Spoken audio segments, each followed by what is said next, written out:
So, you just finished your first little scene in Blender, and you have everything set up from your models, you have your environments, you have your textures, and you even have some emission textures to help light up your scene. And you're going to be rendering this in cycles. But there's a problem. Something you notice about cycles is that, well, cycles, it takes a long time to render. For example, and this isn't even the polished version, this isn't even like with all the settings that I would put, about 10 seconds, probably go up to a minute with all the settings that I would normally put. For a short animation, that just takes way too much time, and you can pretty much get the same look in EEVEE. May not be exact, may not be as realistic as you would like, and also your emission textures may not work, but you're probably going to want to switch to EEVEE. So if we go to EEVEE, something's not right. Well, for starters, the emission textures that we have on these ceiling tiles are not even working. They're not lighting up anything. And that's the problem with EEVEE, is that EEVEE isn't really known for doing accurate lighting and reflections. It's meant to fake it. So, unfortunately, we're going to have to replace all the emission textures with actual light sources. And now you can see our scene is lit up. Might want to turn this down a bit. These are a bit too bright. There we go. Now you can see our scene is lit up. Now, is it anything like Cycles with all the proper reflections and everything? No, but that's what I'm going to teach you how to do. There's some stuff that you can do to help kind of fake that even further. As of right now, we've replaced all the emission textures with these area lights. It's going to be a bit harder for stuff, let's say like Freddy's eyes. If his eyes were to glow, that would be kind of difficult. Difficult to put just a point light on something that's round and oddly shaped. Let's say I take this material and I make it glow. So his eyes are glowing, and there's some reflections going on, but they're fake, and they're not doing anything. They're not lighting up this nose here, they're not lighting up the eyelids at all. So there's a lot of stuff that you can do to probably help with that. One of the things is in Irradiance Volume. Shift A, Light Probes, Irradiance Volume. This is basically a space contained with a bunch of these little dots. So all those little dots basically find where the light is coming from, and it'll start applying that to your entire scene and kind of fake the lighting and reflections without having to actually do some real-time ray tracing like you would with Cycles. In this Irradiance Volume, you have the settings right here. You can always turn up the resolution, and all those dots will start to multiply. But the problem with that is you may notice a decrease in your render time or even in your baking time. So we'll just stick to having it at 4, just so you guys are able to use it without having things slow down. And then in your render properties, you go to indirect lighting and you go to bake indirect lighting. Once you do that, it's going to take a second to load. And now, we still don't get any reflections here, especially from this emitted surface. One thing that it helped with is before, you couldn't see the ceiling. And some of the other areas that were normally like pitch black, such as this area, have now some reflections that have been baked in by the static lighting and are lighting up areas that you normally couldn't see before, such as Freddy's mouth here. If we delete it, we can see we wouldn't be able to see his teeth. You can't really see much in here, and you can't see the ceiling because there's no reflections happening. But with the Irradiance Volume, you're kind of faking it, and you're baking in all of the lighting, so that way now you would get the proper reflections to see stuff like his teeth, stuff like up here, and stuff like the ceiling. Now, this is helping with putting light in areas that normally it wouldn't reach, such as the ceiling. But we have something like this ceramic floor here that should be reflecting a lot of the environment. So there's something else that we can add. It's called a reflection Cubemap. So it's going to start out as this little ball. You can change the type. I like to put it in a box so it can surround my scene. But we're going to do the same thing that we did to the Irradiance Volume. Basically line it up to cover your entire scene. That should be good. This is the same thing where you can kind of add the intensity, the fallout, the size. It doesn't really have resolution like the Irradiance Volume does. But now in your render properties, indirect lighting, you have this option below bake indirect lighting for bake Cubemap only. So if we bake that Cubemap, it's going to take a second to bake again. But now, what do we notice? Well, first thing we're noticing is that we now have a bit of reflection here And under here, you can see the checkered floor in Freddy's nose. So that's something. We have the floor, the ceramic floor that we couldn't see any reflections of before, have fake reflections. Yeah, so with the Cubemap, it isn't exactly real reflections based on your scene. They're more of just faking what it would think the reflections would look like in order to create reflections. And I mean, it does work, it does look better, and we do get stuff like the reflections in Freddy's nose, his eyebrows, probably some other surfaces that are not as obvious. But now we're getting closer to something that's a bit more believable in terms of comparing this to this. This is probably the better alternative, which is with everything baked in. But these reflections are not correct. So how can we fix that? Well, the first thing that we want to do is we're going to check this box in the render properties, screen space reflections. Probably would have been wise to check that from the get-go, but if we check that, oh, now suddenly we have realistic reflections, or what we would think the reflections would look like. This little candy machine is reflecting into the floor, this carousel is reflecting into the floor, and even Freddy's kind of reflecting into the floor, but that's only because he's like floating for some reason.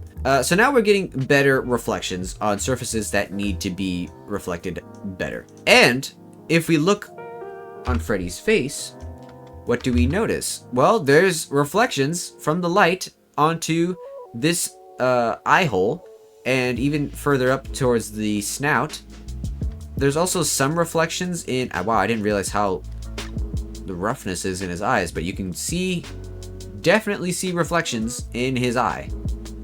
So that probably would help with making better reflections. But there's still stuff missing, such as like contact shadows. There aren't really any contact shadows, and contact shadows are essentially like a shadow, but for stuff that gets in contact with each other. A good way to show this is if we go to cycles and we go to set this to ambient occlusion. This is a good example of contact shadows. So you can see as this carousel gets closer to the wall, it starts to form areas where light doesn't reach. And even as far as the floor down here, this carousel is making contact with the floor, causing there to be an area, a huge area that we don't see because the object's in the way, where light isn't reaching. And so that's what ambient occlusion is. So in cycles, we have an option to add ambient occlusion, and it's very subtle, but you can kind of see along the floor here, we start to get shadows, and we can even just go as far as to turn these shadows up. We could even see it better probably in Freddy's little feetsies here, but turn it to 2. We're getting ambient occlusion of where his foot is getting closer to the ground. This helps with depth. To turn this off, it may not be as obvious, but for stuff like the corners of the walls, you're not supposed to get like light always in this corner or in any corner. Even back here with this little gumball machine, may not see a whole lot of ambient occlusion right now. Turn that on, and now we're getting proper ambient occlusion. As for the lights, well, they're okay. I mean, if we go to our camera, and I have my depth of field on, you can turn that on by switching this little checkbox, messing with the f-stop. That'll, increase or decrease, but we'll leave that as B. And even the distance, you can change which part is in focus. That will be a tutorial for another day, but the lights that we have, they're nice. I mean, if we go to cycles, we can kind of get an idea. Oh yeah, I forgot to switch that back to combine. And even in cycles, there isn't a whole lot going on necessarily with the light itself, but if we do want to make things look a bit nicer in EEVEE, you always have the option of putting bloom on. Now bloom, as you can see, pretty much helps with making us believe the intensity of light. Light, if it is bright enough, will always bloom. Maybe not necessarily to the human eyes, but for someone like me with glasses, and for someone who's having a camera, stuff is going to bloom all the time in front of a lens. So it's good to have bloom, and of course this bloom is a little too intense, so you can always just turn down the intensity 0.03. Even the radius, how much it spreads out, you can keep it like this, or you can turn it down a bit, maybe like 4.5 would probably be better. Stuff like this. So if we had this off, of course Freddy's eyes are glowing, but do we really feel the intensity of how much his eyes are glowing? No. So you turn on bloom. Boom. There you go. Now you got some nice bloom action going on. So it really shows how intense his eyes are in comparison to the ceiling lights. You wouldn't have known that if I didn't have bloom on. Do you need this? No, you don't need this. You don't need to have bloom unless it's like necessary to your scene. Even as subtle as like 0.01 is enough to convince you that this is a bright area.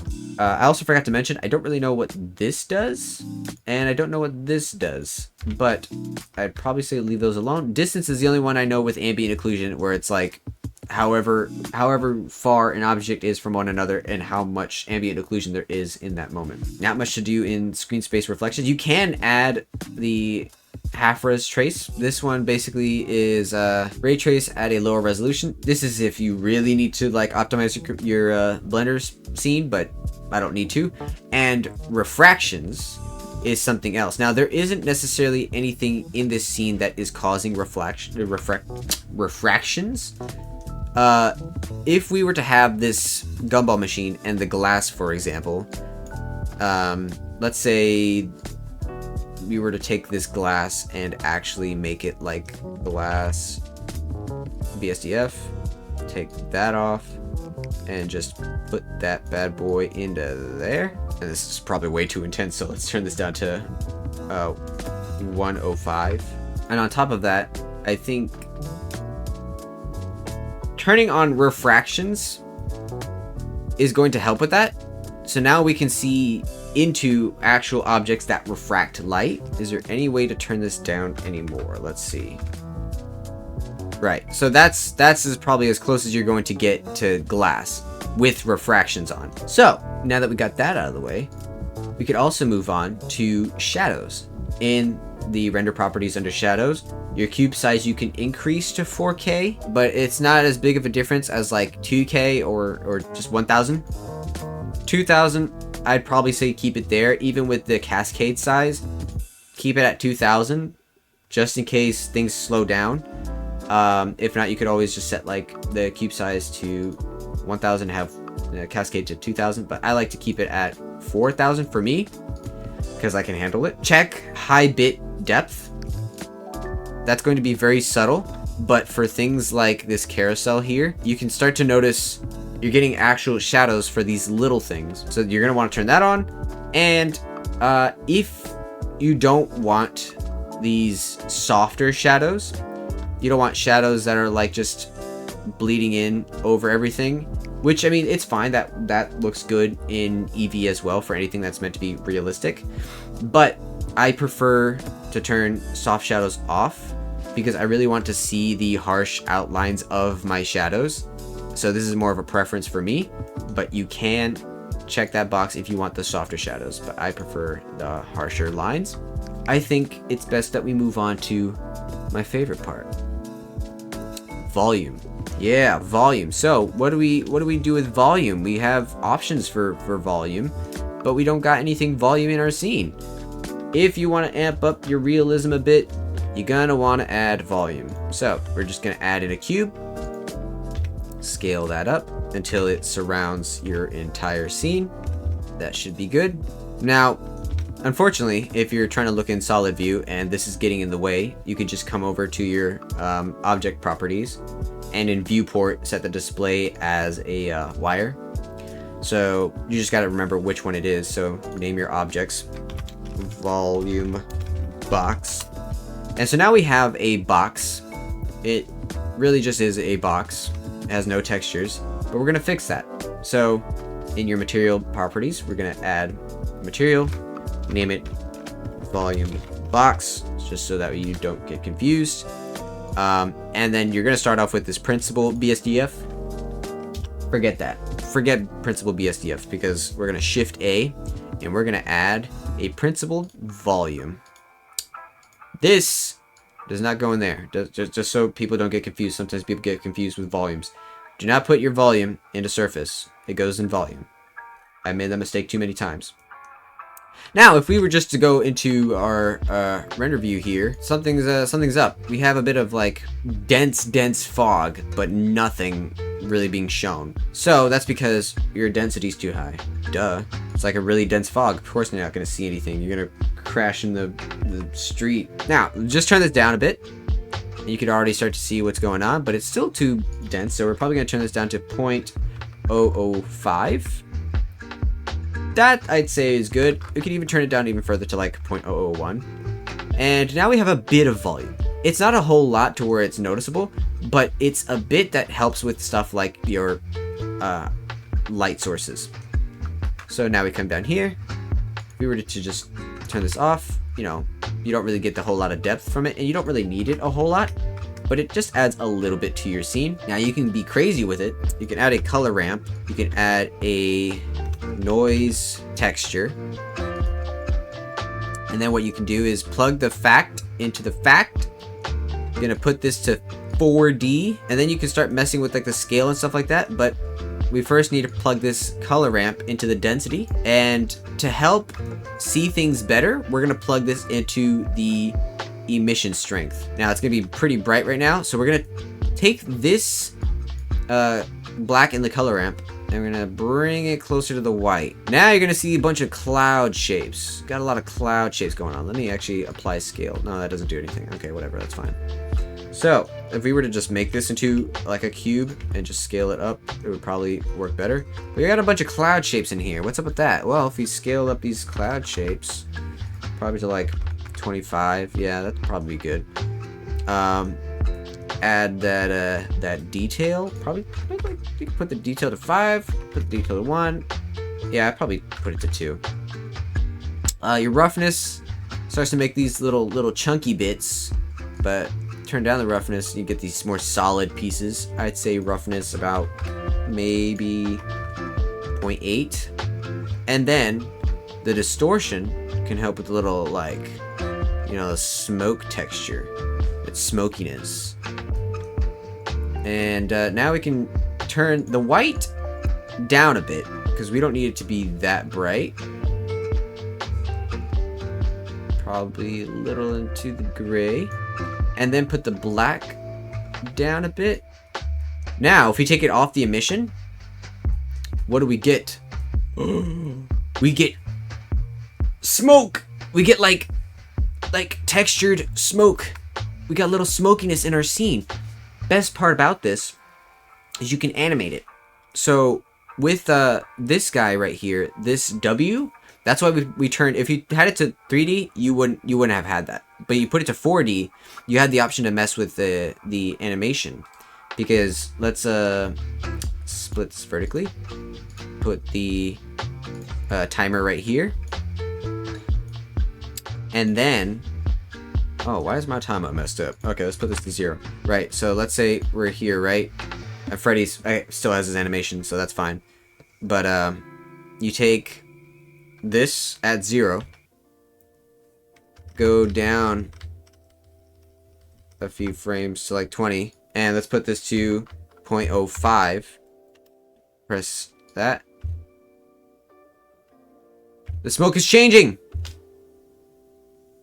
You can animate your smoke, and you can make this less noticeable, less intense by, you know, you can just turn down that gray to be even less, and then pull back on the black.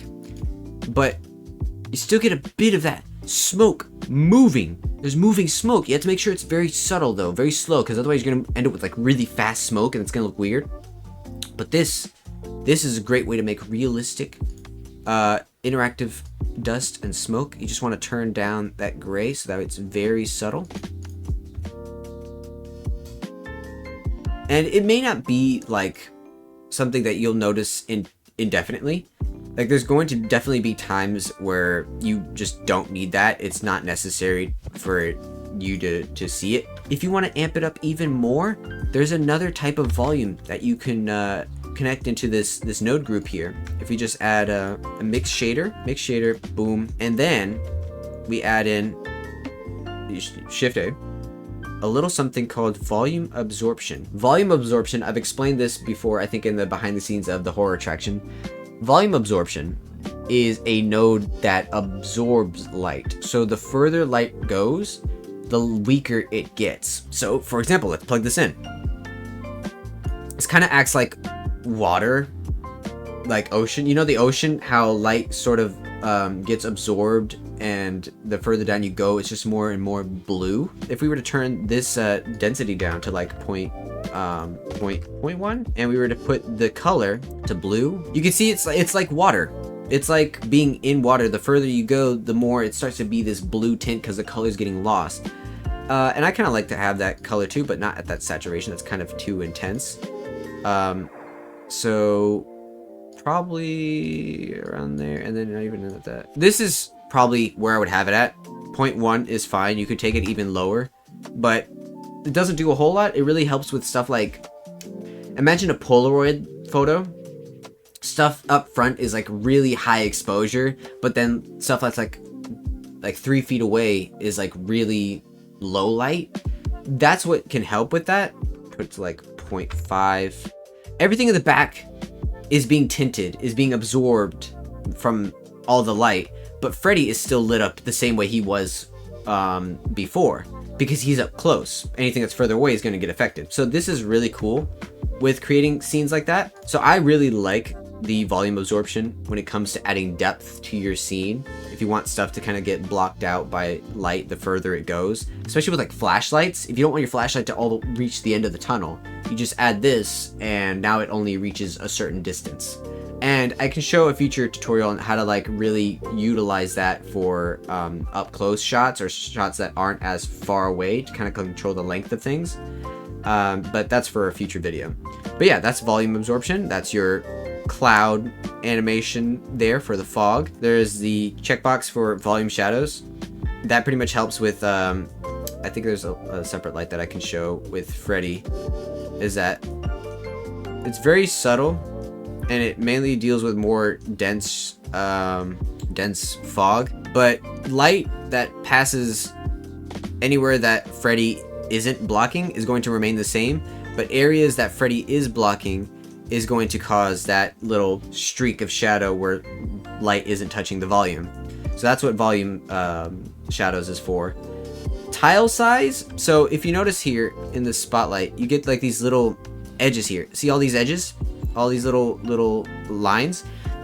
There is a bunch of panels, a bunch of flat planes that are always facing you in Blender.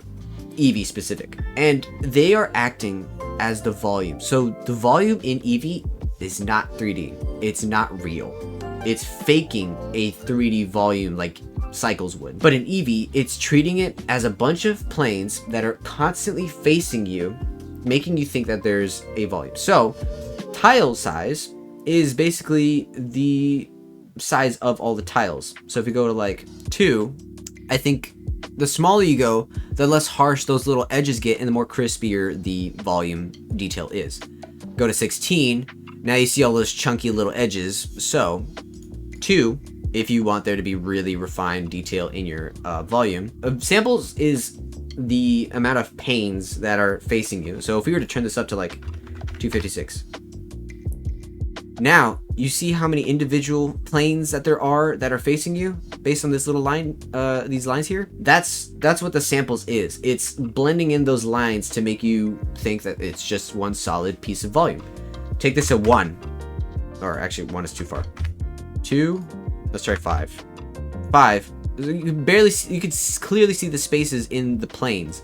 So that's what samples is. We're gonna keep this at 64 because we really don't need it to be any higher, but that's what the samples is for the volume in EEVEE, just in case you want to know. In the color management is pretty much what those FNAF accuracy modelers and render guys do, because what standard is, it's a very flat, primitive look to Blender. And you could change the contrast as much as you want. It's very, very flat. This is also in Cycles, but if you ever want to make your stuff look a bit more filmic, more realistic, you can change it to filmic. And now we have a bit more interesting color science going on. You can change, obviously we're at none, but if we go to like high contrast, all the colors start to pop a bit more. All of the detail is kind of there, and there's more of like a better color science going on. So it isn't as flat looking. But in 4.0 and up, there is a new viewer transform other than Filmic that's supposedly a more accurate color science viewer transform, which is AGX. This is what it looks like. This is it right here. This is supposedly a more accurate color science filter. I don't see it. It's missing a lot of blue. I feel like this is like really like tinted towards the orange and teal. It's too orange and teal-ish. I like Filmic.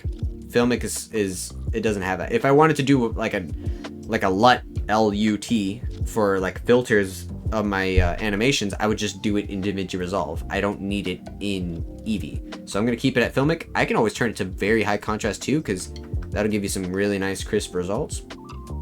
But for anything that's, you know, this may be too much to some people, so high contrast is perfectly fine.